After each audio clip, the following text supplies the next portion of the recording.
video kali ini, gue capek sama orang-orang yang suka komplain ya. Buat kalian para pecundang, di sini gue mau kasih tahu gimana caranya hidup lu tuh bisa jadi hoki. Kalau hidup lu seumur hidup cuman komplain doang, oh dia hoki, dia enak di sini ya, kok hidup gue nggak hoki? Gue ajarin ya, gimana caranya kita bisa jadi lebih hoki. Untuk jadi manusia yang hoki, kalian harus punya dua kualitas ya. Yang pertama, kita jadi manusia itu selalu harus hidup dengan optimis. Yang kedua, kalian harus tahu untuk dengerin suara hati. Nggak lah, gue bercanda. Itu yang bisa diomongin sama Mario Teguh.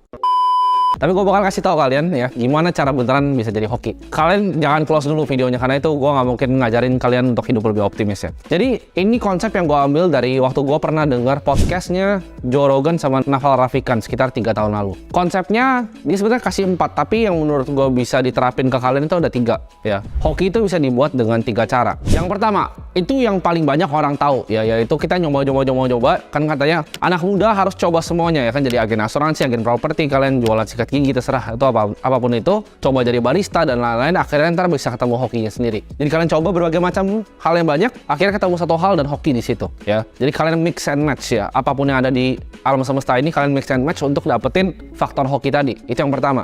Yang kedua itu yang semua dibilangin kalau kalian dengar di podcast Indonesia, bahkan gue sendiri pernah ngomong, ketika kalian udah siap dan ketemu dengan kesempatan. Jadi ada sebuah kesempatan dan kalian siap. Misalnya kalian tuh jago jualan lalu ditawarin jadi sales ya, itu siap ketemu dengan kesempatan. Itu hoki yang kedua.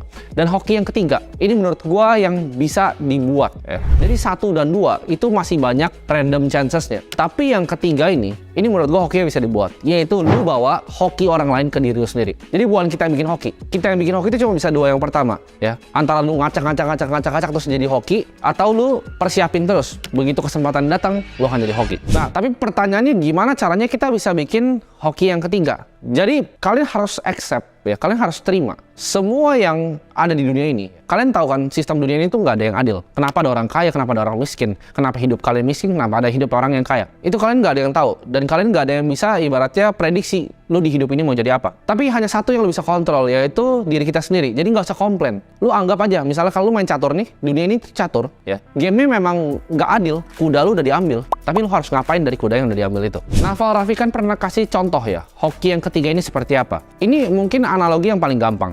Anggaplah lu adalah penyelam paling handal di dunia. Lu bisa turun ke dalam yang orang lain gak ada yang bisa masuk. Lu tuh penyelam yang paling jago lah di dunia. Gak ada yang lebih jago dari lu. Lu nyelam ke tempat orang-orang penyelam yang jago yang lainnya tuh takut. Misalnya nih ya, ini gua kasih contoh dengan hokinya orang lain, gimana cara kita bisa ambil hokinya orang lain. Ada orang nih naik kapal ya kan, dia misalnya dia scan, dia ketemu harta karun. Yang hoki siapa? Dia. Tapi karena lu penyelam paling handal, cuman lu yang bisa ambil harta karunnya, dia carinya siapa? Dia akan cari lu ya. Jadi itu adalah konsep hoki yang dibawa ke kita.